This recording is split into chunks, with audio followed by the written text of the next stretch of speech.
Dr. Griffin will bring additional perspective this morning on the questionable science of NIST. Author of The Mysterious Collapse of the World Trade Center 7, why the official report about 9/11 is unscientific and false.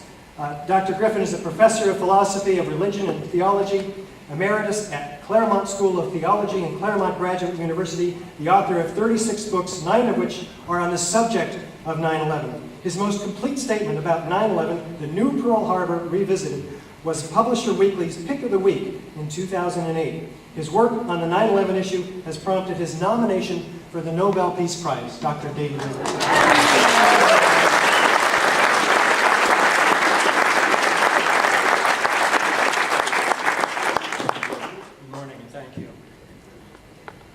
I have prepared comments. I will just read.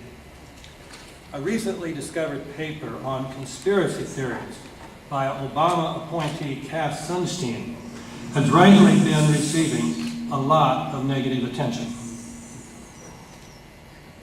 But this paper also makes an important contribution, pointing out that an idea cannot be rejected simply because it is a conspiracy theory, because there are true as well as false conspiracy theories. We can decide between a true and a false theory, of course, only by examining the evidence. Sunstein says that the government's 9/11 conspiracy theory, according to which the attacks came about because of the conspiracy between Osama bin Laden and 19 members of Al-Qaeda, is true, while the theory of the 9/11 truth movement is false. Do we need to fix the microphone? People seem to be yelling. Does somebody want to do it, or? Hold the microphone closer. Well, yeah, it seemed like it went off. Okay, thank you. Sunstein says that the government's 9/11 conspiracy theory, according to which the 9/11 attacks resulted from a conspiracy between Osama bin Laden and 19 members of his Al-Qaeda organization, is true, while that of the 9/11 truth movement is false. But he provides no evidence for either claim. The 9/11 truth movement, however, has presented an enormous amount of evidence to support its claims. For example, in my 2009 book, The Mysterious Collapse of World Trade Center 7, I have shown that the report on this collapse put out by NIST, the National Institute of Standards and Technology, is unscientific and false. It is unscientific because it can make its major negative claim that the building was not brought down by explosives only by ignoring multiple testimonies about explosions going off in the building, by ignoring a piece of steel from the building that looked like a piece of Swiss cheese, even though fire could not have gotten anywhere close to the temperature needed to melt steel, by ignoring particles of metals in the dust that could have been produced only by extremely high temperatures, and by ignoring the existence of nanothermite, a high explosive. The NIST report is also unscientific because it can make its major positive claim that the building was brought down by fire only by telling rather obvious lies. For example, that a huge fire was burning on the 12th floor at 5 p.m., even though in its 2004 interim report, NIST had a photograph showing this fire to be completely burned out by 4:45. And that the building collapsed because its girders were not connected to the floor slabs with shear studs, even though that same 2004 report indicated that the girders were connected with shear studs. The NIST study is unscientific, finally, because it affirms a miracle, in the sense of a violation of basic principles of physics.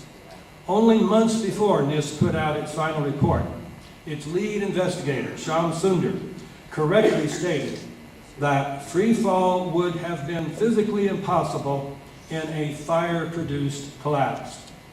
But after high school physics teacher David Chandler demonstrated in a YouTube presentation that the building came down in absolute free fall for over 2 seconds. NIST affirmed this empirical fact while still maintaining its fire theory of the collapse. It therefore affirmed what it had previously acknowledged to be impossible. The government's theory about the collapse of World Trade Center 7 has therefore been disproved as thoroughly as any theory could be. This is one of the reasons why 1,000 licensed architects and engineers are calling for a new investigation. And let me add that this is a big week for 9/11 Truth.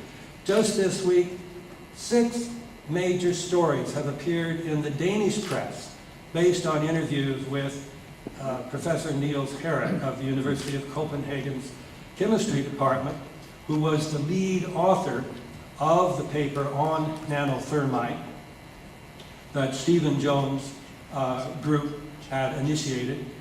And so this story is getting a major coverage in a European country, none in the United States thus far.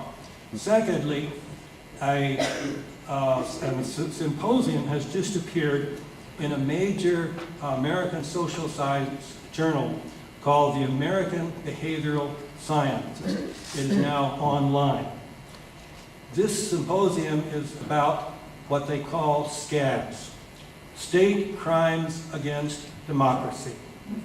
The book begins by saying, the symposium begins by saying, the silence of due diligence regarding the official account of the 9/11 incidents continued being ignored by